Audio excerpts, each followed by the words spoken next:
Dear clients, I'm Richard, Assistant Dealing Manager from Phillip CFD.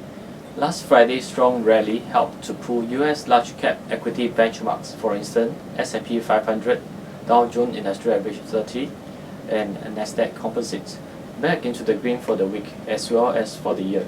It appeared that the US equities' late week recovery from the midweek sell-off was sparked by ECB Chief Mr. Draghi's dovish promise, as well as increased confidence in the broad US economic resilience, particularly on the housing and labor fronts.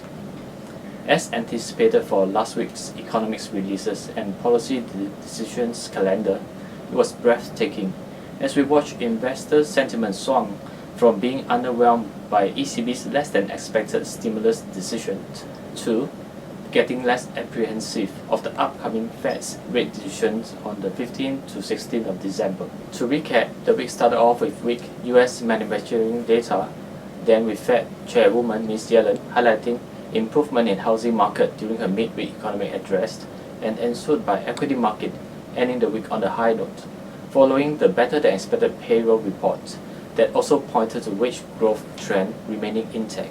Next, looking at cross-market actions, it was clear that ECB has taken the center stage limelight. Market's disappointment with ECB's stimulus announcement propelled the euro currency to a rally, while sending global equities and bonds into a knee-jerk sell-off. Global equities managed to find footing only after Mr. Draghi promised that ECB stands ready to upsize its stimulus measures if necessary. In conclusion, against the backdrop of near certainty of a Fed rate hike next week, it was encouraging to see financial sector leadership in the late week rally. This may be indicative that investors are growing optimistic of higher bank earnings amidst improved consumer and corporate spending outlook.